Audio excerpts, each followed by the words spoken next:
Sun seekers of Luxembourg. One of the first things that comes up when you talk to someone about Luxembourg is definitely its terrible weather. Isn't that right? Spring has been great so far and we had a lot of sunny days. Now that my roof is taking some kind of a shape, I suddenly thought, are solar panels worth it in Luxembourg? Should we install them or it's basically a waste of money? I did some calculations, we'll go through the reasoning behind it, and of course we'll look at the results to find out.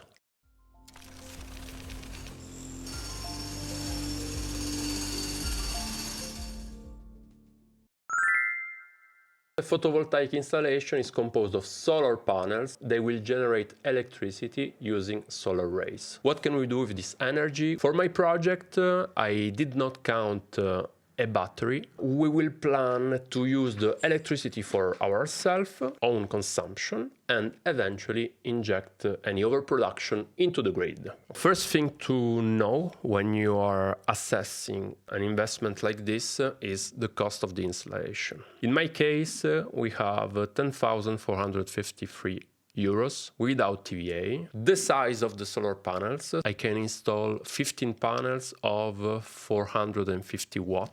The kilowatt peak is a unit that measures the maximum power output of a solar panel system under ideal conditions, so full sun at noon on a clear day. Very optimistic parameter.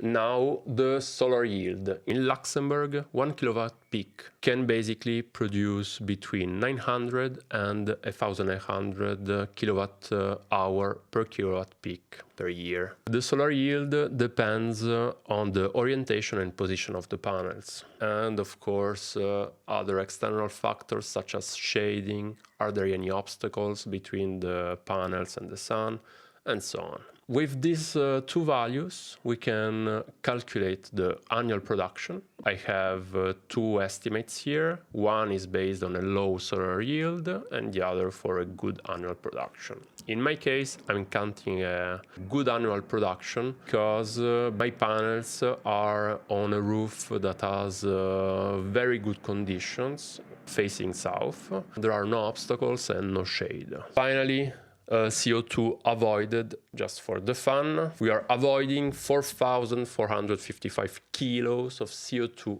per year. To put it in figures, 35,000 kilometers not driven in a petrol car, 6 round-trip flights from Luxembourg to London. Or, for the vegetarians, roughly 870 kilos of beef not consumed. Here you can see a graph of the annual production reported per month. As expected, we have a production that follows seasonal patterns. During summer months, we have longer days, higher sun intensity, minimal shading, hence higher production of energy.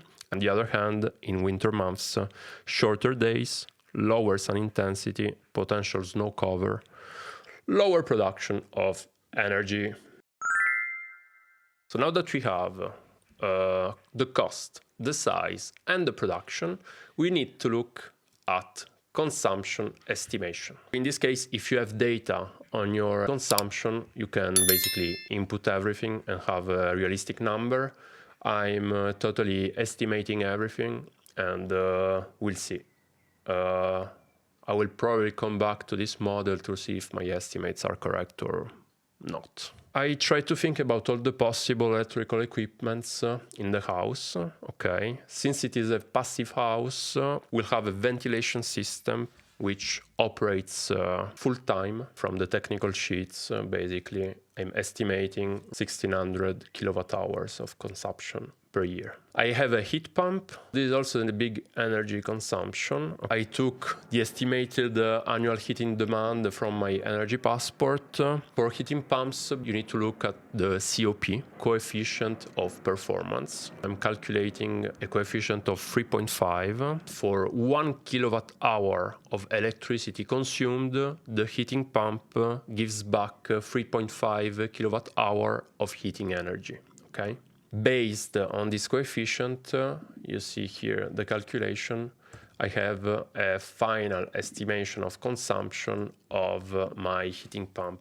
And here, just to be a bit pessimistic, I increased this final estimation by 20%. Next, I plan to have a wine cellar with an air conditioner, which is also quite a terrible energy consumer. I realized I'm estimating an effective runtime of 30%, 2,600 kilowatt-hour per year. Lastly, general appliances, lighting, etc. We are estimating 2,500 kilowatt-hour per year. We add everything up, we have 9,000 kilowatt-hour of consumption per year.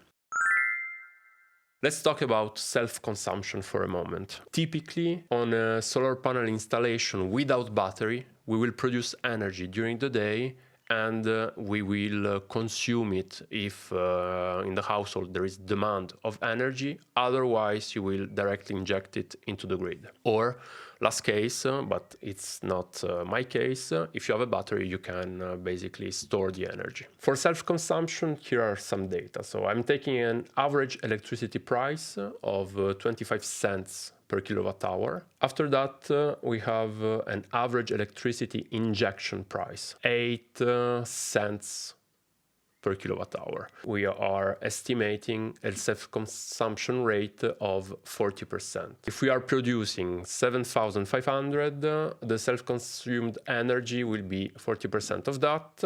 We are estimating a self-consumed energy of roughly 3,000 kilowatt hour per year, which means that the difference between the total production and the self-consumed energy will be basically what we will export into the grid, almost 4,500 kilowatt hour. And now we can already start calculating economic benefits. About this 3,000 kilowatt hour per year, we are basically saving 743 euros per year, because we are not buying these 3,000 kilowatt hour since we are self-consuming them.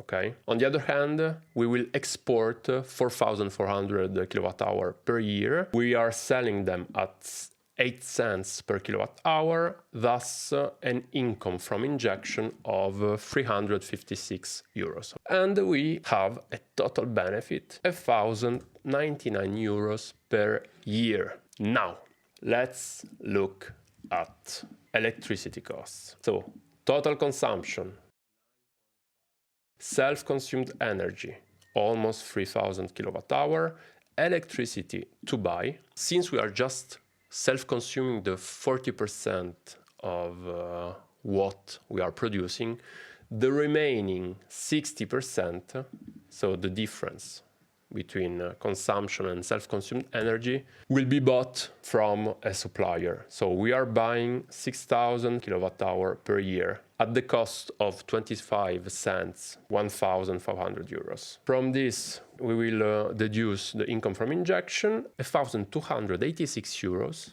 per year instead of 2,385. Okay, subsidies. This is very important to assess the return on the investment and if it's worth it or not.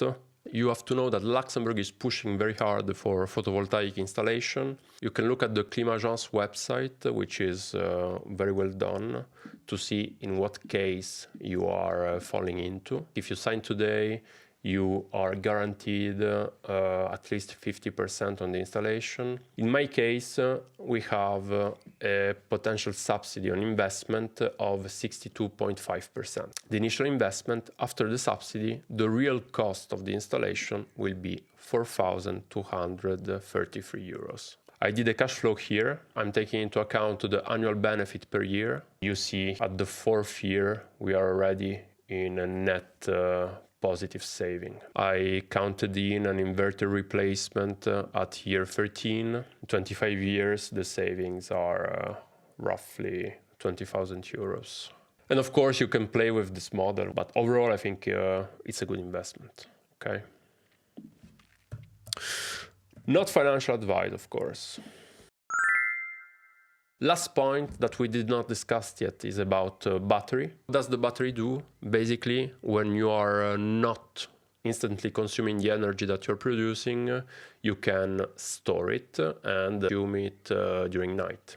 the battery will increase your self-consumption rate to roughly 75%. I mean, this is also an estimate. Total benefit, 400 euros more than the case without the battery. The thing about the battery is that you need to add the cost of the battery. Also, installing a battery means that the battery can break. It's a whole new level of risk that you are putting into installation, right? I didn't explore further. I just talked with the electricians I know, and for this kind of size, everybody told me it's really not worth it. So I didn't go much deeper than that. And this is it. So let me know in the comments if I made some mistakes to adapt my model. Let me know if you think that solar panels installations are a good investment or not. I'm open to discussion. My name is Angelo, this is Two Hats, I'll see you to the next one.